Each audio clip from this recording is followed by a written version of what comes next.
Dakota Levi Stevens was only 10 years old when a heartbreaking incident in 2024 drew national attention in the United States. The young boy had been living in foster care, a system meant to protect children and provide them with a safe and supportive home environment when they cannot remain with their biological families. Like many children in foster care, Dakota was navigating a difficult period in his life, trying to adjust to new surroundings, new rules, and new guardians responsible for his care.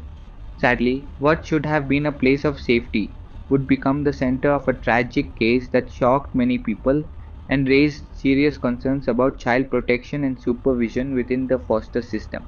According to reports and later investigations, Dakota had been placed with his foster mother, Jennifer Lee Wilson.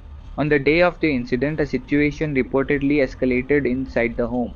Authorities later stated that Dakota had been acting out or showing behavioral difficulties, something not uncommon for children dealing with stress or trauma. In response, the foster mother allegedly tried to restrain him in a way she believed would stop his behavior. Investigators later claimed that she sat on the boy while he was lying on the ground, believing that he was exaggerating or pretending to be in distress. Dakota reportedly told her that he could not breathe. However, investigators said she believed he was faking or overreacting.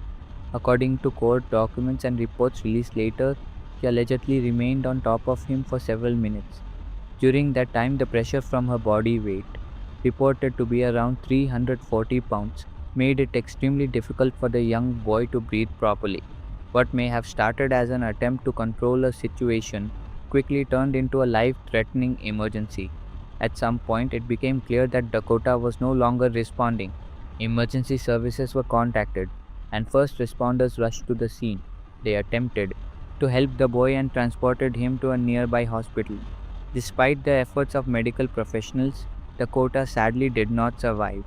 The loss of such a young life left many people shocked and heartbroken, especially as details of the situation began to emerge publicly. After the incident, law enforcement launched a full investigation to determine exactly what had happened inside the home. Investigators examined witness statements, medical evidence, and the timeline of events. Authorities later concluded that the physical restraint used on Dakota played a significant role in his death. The case quickly gained national attention, with many people questioning how such a situation could occur in a home that was supposed to be part of the foster care system. Jennifer Lee Wilson was later charged in connection with the boy's death. Prosecutors argued that the actions taken during the incident were dangerous and inappropriate, especially considering Dakota's age and size compared to the adult involved. The legal case focused on whether the restraint method used was reckless and whether it directly contributed to the tragedy. Court proceedings and reports highlighted the importance of proper training for foster parents, particularly when dealing with children who may have emotional or behavioral challenges. The case also sparked broader conversations about the foster care system itself. Child welfare advocates pointed out that foster parents often take on extremely difficult responsibilities, caring for children who may have experienced trauma, neglect, or instability earlier in their lives. Because of that, proper training and support are essential. Experts emphasize that physical restraint can be extremely dangerous, especially when it restricts breathing or places excessive pressure on a child's body. For many people who heard Dakota's story, the most painful part was realizing how quickly the situation escalated. What might have been seen as a moment of discipline or control turned into something irreversible within minutes.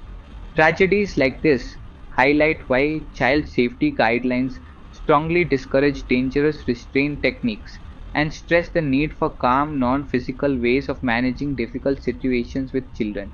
Dakota Levi Stevens' story is now remembered as a painful reminder of how important it is to protect vulnerable children and ensure that those responsible for their care are properly trained and supported. Cases like this often lead to reviews of policies, training programs, and safety procedures to prevent similar tragedies in the future. The hope among child advocates and communities is that lessons learned from this case will lead to stronger protections for children in foster care. Every child placed in the system deserves a safe environment where they are cared for, understood, and protected. Dakota's story continues to be discussed not only because of the tragedy itself, but because it raises important questions about responsibility, training, and the safety of children who depend on adults to look after them.